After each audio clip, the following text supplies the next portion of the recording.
Bismillahirrahmanirrahim. You are watching SLO Basic Exams with Jahangir, Mathematics Class 9, Unit Real and Complex Number, Exercise 2.3 Theory. इस video में हमने बात करनी है जो एक्सरसाइज 2.3 के लिए जो थ्योरी की ज़रूरत है सीखने के लिए उसको हमने डिस्कस करना है. Topics of the video are what are radicals and radicands, difference between radical and exponential form, transformation of radical form to exponential form and exponential form to radical form, and we will see some properties of radicals. So let's move to the topic. First of all, radicals and radicands. If n is a positive integer greater than 1, मतलब n कोई भी positive integer हो and it is greater than 1 and a is a real number, then any real number acts such that x power n is equal to is called the nth root of a. मतलब अगर 2 है n तुम्हारा हम कहते हैं कि square root, अगर 3 है तो थर्ड रूट, इस तरह हम इसको पढ़ते हैं. And symbol is written is x is equal to a.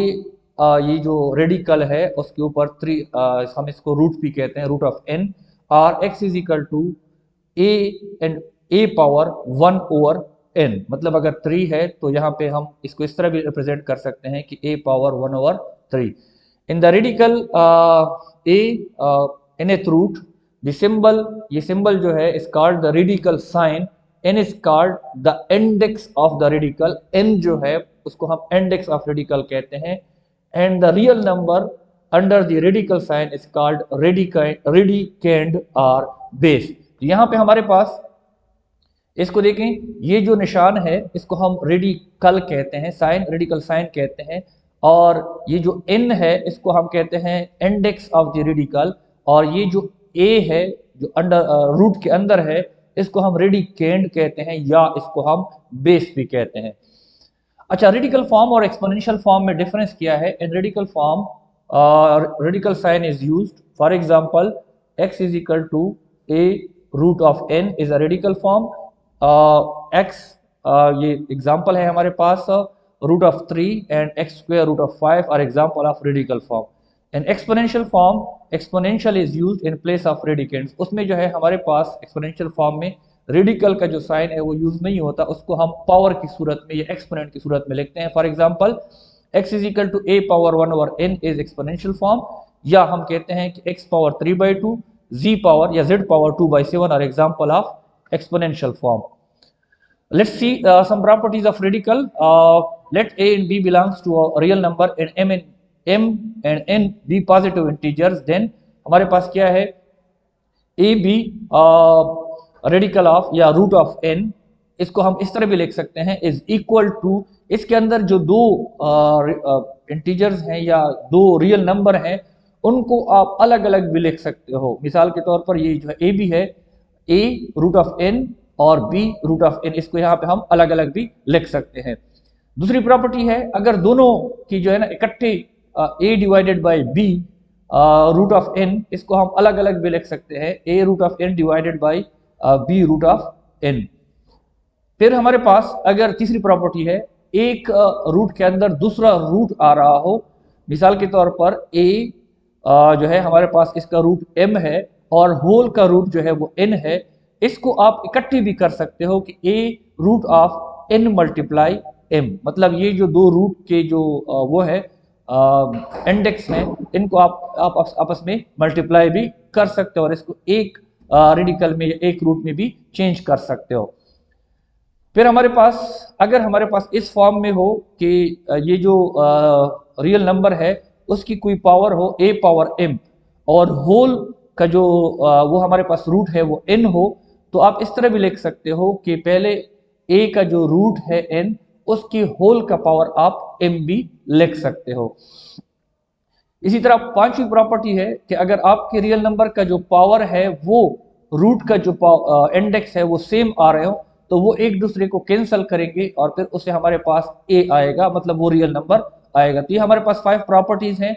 You must remember कि मतलब आगे हम इनको इस्तेमाल करेंगे तो आपको फैक्टराइज करने के लिए तो आपको पता होना चाहिए कि कौन सी प्रॉपर्टी हमने यहाँ पे यूज की है.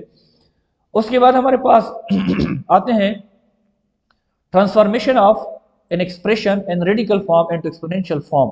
हमें कुछ दिए हैं और हमने उसको क्या करना है, जो हमारे पास रेडिकल फॉर्म में उसको एक्सपोनेंशियल में, और जो एक्सपोनेंशियल में है उनको रेडिकल फॉर्म में हमने लिखना है। पहला हमारे पास है -8 √5 इज इक्वल टू -8 पावर 1/5। इसको हम ऑलरेडी हमने पीछे पढ़ा कि जो है ना, ये यहाँ पे जो इंडेक्स होता है वो एक्चुअली 1 के पावर में आता है। x की 5 √3 is equal to 5 power x power 5/3। ये भी हमने प्रॉपर्टीज में देखा कि ये वाला और ये वाला जो है हमारे पास मल्टीप्लाई होते हैं। तो ये हमारे पास क्योंकि वो 1/3 है और ये 5 है, तो ये आपस में मल्टीप्लाई हो गए।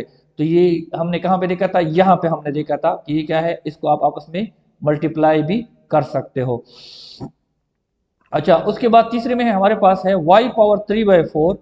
It can be write as कि अब ये जो है ना, इनको मैं अलग करता हूं तो y जो है वो 3 है और 1/4 चूंकि वो रेडिकल फॉर्म में जो हम लिखते हैं तो वो √4 में आता है, तो y3 विद √4, या इसको आप इस तरह भी लिख सकते हो कि y विद √4 होल पावर 3। हमारे पास जो चौथा क्वेश्चन है x पावर -3/2, इसको आप इस तरह भी लिख सकते हो। अच्छा, ये यहाँ पे जो है ना √2 आता है, जब भी स्क्वायर रूट होता है, स्क्वायर √2 को आप स्क्वायर रूट बोलते हैं, उस पे फिर हम 2 नॉर्मली नहीं लिखते क्योंकि बाय डिफॉल्ट वो फिर बेस 2 ही होता है, मतलब स्क्वायर रूट ही होता है। इसको हम इस तरह भी लिख सकते हैं कि -3 विद रूट ऑफ हमारे पास 2 या स्क्वायर रूट, या इसको हम इस तरह भी लिख सकते हैं square root of x whole power -3। अच्छा, हमें एक क्वेश्चन दिया गया है, एग्जांपल है कि simplify 16 into x power 4 y power 5 whole root of 3, या इसको हम क्यूब रूट भी कहते हैं सिंपल उसमें। अच्छा, इसके लिए हमने क्या करना है, क्योंकि हमारे पास यहाँ पे क्यूब रूट है, मतलब 3 में इस्तेमाल हुआ है, 1 पावर 1/3 आता है, तो अंदर जितने भी पॉसिबल होते हैं कि हमने उसको पावर के 3 में लेके आना है। तो उसके लिए हमने क्या किया, हमने फैक्टराइजेशन की 2 into 8। अब 8 जो है 2 2s are 4, 4 2s are 8, 2 power 3 में बनता है, इसलिए हमने इसको लिखा। x क्योंकि हमारे पास 4 है तो इसको हमने अलग अलग लिखा, x multiply by x power 3। y 5 है तो इसको हमने लिखा y power 2 multiply by y power 3। तो हमने इसकी फैक्टराइजेशन कर ली। नेक्स्ट स्टेप में हमारे पास जो 3 के पावर के अलावा थे उनको हमने बाहर निकाला। Arranging perfect cubes, perfect cube को अरेंज करने के लिए 2x और y स्क्वायर, इसको हमने साइड पे कर दिया। ये 8 जो है 2 पावर 3 हो गया, x power 3 y power 3 whole जो है ना क्यूब रूट।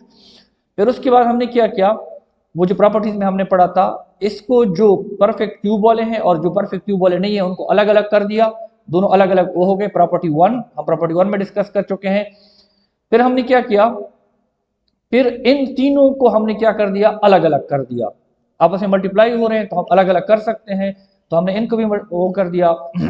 इससे हमारे पास क्या हुआ, इससे ये 3 और 3 आपस में कैंसिल हो गए, ये हमने प्रॉपर्टी 5 में पढ़ा है। इसकी पावर भी आपस में कैंसिल हो गए क्योंकि एक पावर 3 है और एक 1/3 है, ये भी आपस में कैंसिल हो गए। तो ये हमारे पास आ गया 2xy जो कि हमने बाहर लिखा, और 2xy स्क्वायर क्यूब रूट जो है होल क्यूब रूट हमारे पास, ये हमारे पास जवाब हो गया। इसको हमने सिंप्लीफाई कर दिया।